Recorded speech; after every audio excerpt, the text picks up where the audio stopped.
kuwashukuru waliotangulia kusema shekhe wetu Sheikh Singa, diwani wetu wa kata ya Buguruni kaka yangu Busoro Pazi, lakini na Sheikh Ahmad kutoka Tabora, daktari huyu. Yaliyosemwa twendeni tukafanyie kazi, na kwa kuwa tunapoitwa mahala sisi tunakuwa ni watumwa wale waliotuita, wanachotuambia tufanye ndicho tunachokifanya. Na kwa sababu ratiba mwaka huu wengine hatukushirikishwa namna ya kuipanga, lakini Sheikh Ligopora na kamati kuu mwakani tusifanye hivi. Kama ni kusema tuseme, alafu tukimaliza ndio tule. Hatuwezi kufanya mambo mawili kwa wakati mmoja. Shughuli inakosa nidhamu. Tumeelezwa hapa na Sheikh Singa kwamba tunatumiaje basi nafasi zetu katika kumuadhimisha Bwana Mtume sallallahu alaihi wasallam. Kwa hapa ilipofika shughuli hii, kusema kuna nidhamu ya Mtume si kweli. Mimi nakataa, haipo. Kwa hivyo kwa sababu mwaka huu tayari limeshakuwa, shemeji zangu wa Pemba wanasema chuzi la vivo hunyoa vivo. Kwa hivyo tulinywe hivi hivi mwaka huu, ndio tushakosea. Lakini mwakani tusifanye hivi. Hii shughuli ina mambo mengi. Kuna watu wa dufu wanahitaji wapungwe kupitia dufu. Kuna watu wa milango ya maulid wapungwe kupitia milango. Lakini kuna watu wa mawaidha, na mawaidha ndio yawe mengi zaidi kuliko kitu chochote, kwa sababu ndicho kitu ambacho tunachokihitajia hivi sasa. Lakini ifikie mahala hata hawa wanasiasa tuwape nafasi kubwa tu ya kusema katika maeneo kama haya, kwa sababu tushaanza kusikia tetesi zao kususia uchaguzi. Wengine wanataka wakinukishe. Sasa tunataka tujue sasa katika wale wanaotaka kukinukisha na wale wasiotaka tumfuate yupi sasa, tuambiwe haya maneno, wapate nafasi waseme. Na kwa sababu jambo lenyewe ndio mwaka huu, na sidhani baada ya shughuli hii kama tunaweza tukapata shughuli nyingine hapa Mu'min kabla ya kuingia uchaguzi mkuu wa mwaka huu. Kwa hivyo ilikuwa ni nafasi nzuri sana kuweza kupata maneno ya wanasiasa, tukajua kwamba ni mwanasiasa yupi sasa na sisi turuke naye, na yule asiyeeleweka tumkatae mapema na sisi tuseme. Kwa sababu leo kikinuka hapa, kama kitanuka kweli, kunuka maana yake yani kuanzisha machafuko, watu tupigane. Kuna mtu alikuwa ananiangalia akatoa macho kama kasitishwa change, ajui maana ya kukinukisha ni nini. Yani maana yake ni kuleta vurugu, watu tupigane, yani itokee vita Tanzania kama tunavyoona nchi za wenzetu. Ndio kukinukisha. Huyo mwanasiasa akatumia hivyo kama Kongo, kama huko Kongo wapi huko, yani zitokee vurugu kama hizo, jambo ambalo mashaallah. Mambo kama haya tena bado wanataka vita vya nini? Si upuuzi. Hakuna vita, si vita hatutaki. Na niseme kama kiongozi wenu na mtumishi wenu, wanasiasa kama hao tu wakatae asubuhi tu mapema kwamba hatutaki hizo siasa zao za kutaka kuingiza mapigano na machafuko katika nchi yetu. Na sisi uzuri wa bahati kwa imani tulionayo kama Waislamu, ni lazima tumsikilize kiongozi wetu wa kiroho hapa nchini, mufti na shekhi mkuu wa Tanzania, Sheikh Abubakar bin Zubair bin Ali. Hili tamko mara nyingi amekuwa akilitoa na kutoa tahadhari kwamba Muislamu usikubali kuwa chanzo cha kuharibika, cha kuvunjika amani katika nchi. Usikubali. Ukimwona mtu anakwambia twende, kimbia. Hao wenzio hao, sisi kule kwetu kuna wadudu fulani wanafanana na wanafanana na ngadu, lakini tunawaita chwago. Ukifika kule pwani kule kuna wadudu wale wanaitwa chwago. Wale chwago wale wanakuwa na maneno yao, kwa sababu nyumba zao zinakuwa huku juu, ndio wanachimba mashimo, ndio wanalala mle, wanapata watoto mle kwenye zile nyumba zao mle. Sasa mawimbi yakija yanafukia zile nyumba, na ukienda kule ufukweni utaona wale wanajipanga hivi. Sasa wazee wetu wametengeneza maneno, wanasema vile wakijipanga mistari wanaambizana, jamani hapa tukubaliane tulikinge hilo wimbi lisije kukubomoa nyumba zetu.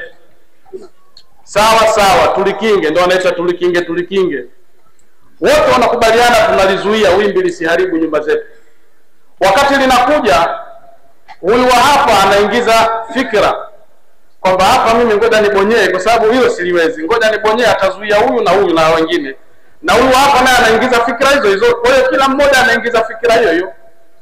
Kwa hiyo likija lile yeye kabonyea, wimbi linapita, linaharibu mipango na nyumba zao. Alafu akiinuka vipi, sema mimi nimekuachia wewe na mimi nimekuachia wewe, matokeo yake wameharibikiwa.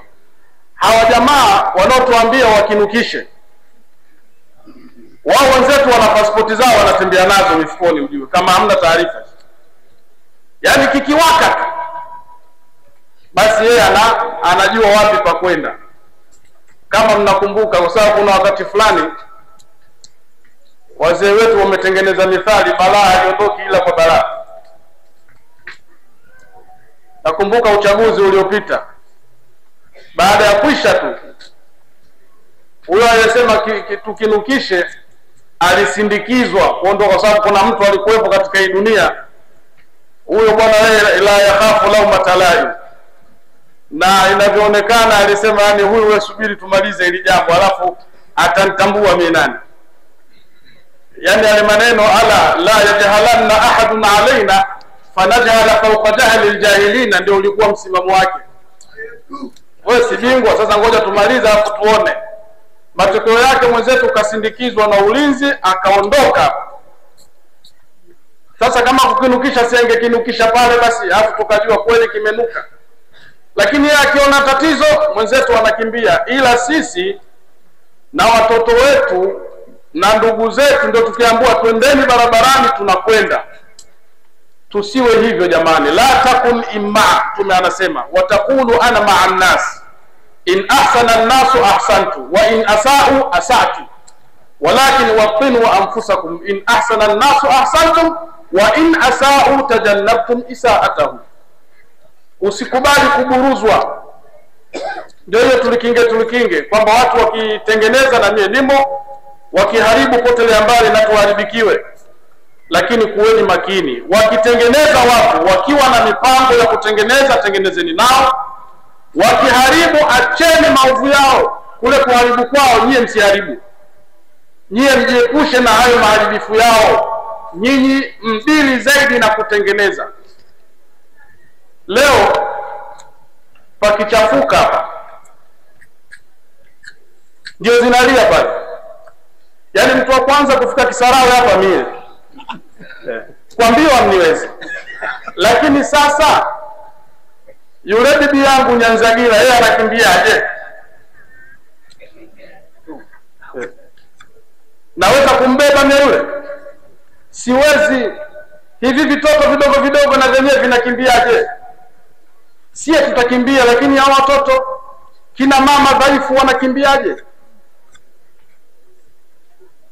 Kwa hivyo kwa kuwa huu ni mwaka wa uchaguzi na wenzetu wanasiasa ndio wanazijua siasa zaidi, siasa gani ni nzuri, lakini na sisi kwa sababu tuna akili tunajua leo pakiharibikiwa hapa, hata kukaa namna hii kusoma maulidi kumswalia mtume hapata kuwepo tena.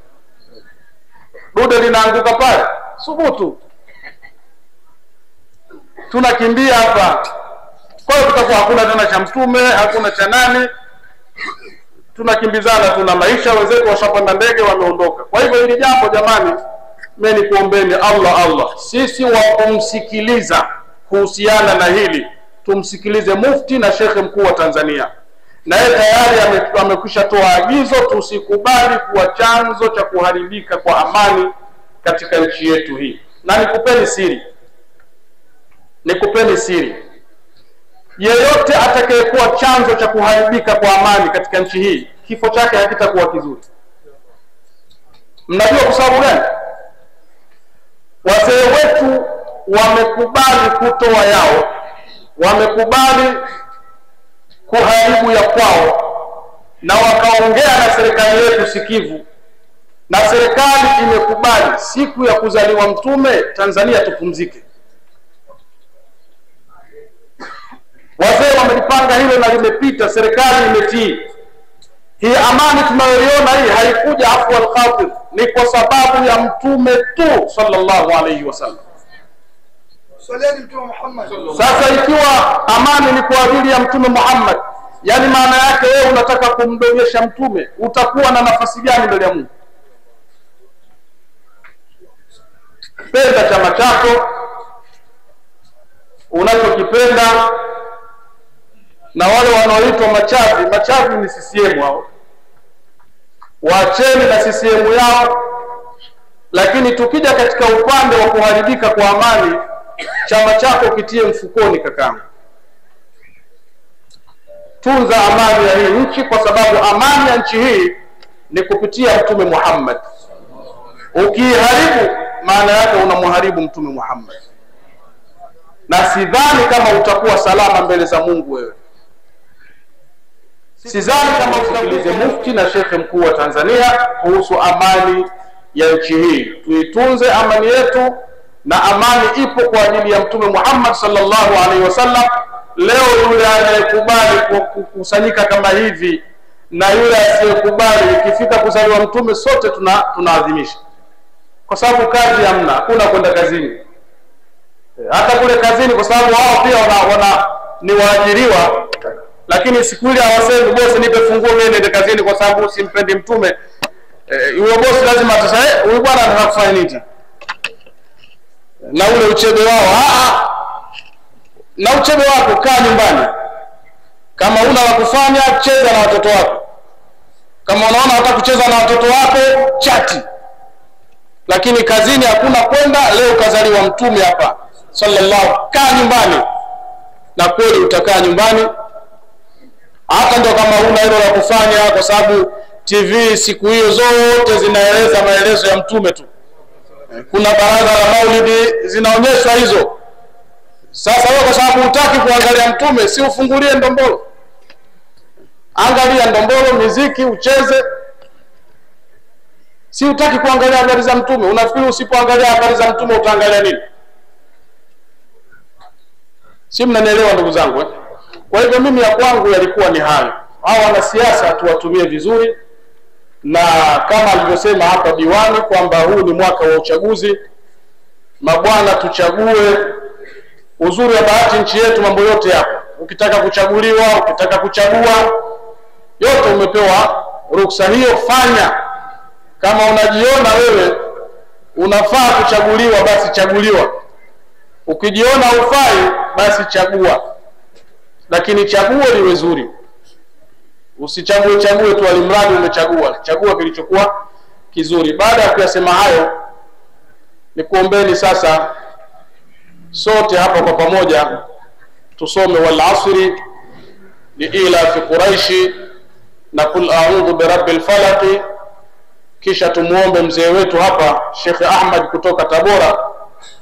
Mzee wetu huyu ni mzee mkarimu kwa hakika.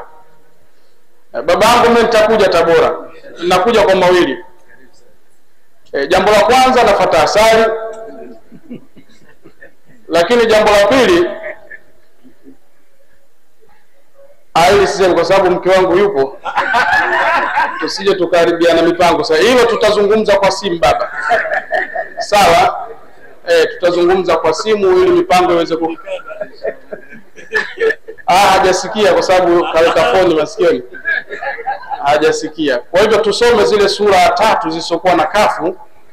Lengo na maksudio ni kuiombea nchi yetu na kumuombea Mheshimiwa Rais na wote wanaomsaidia.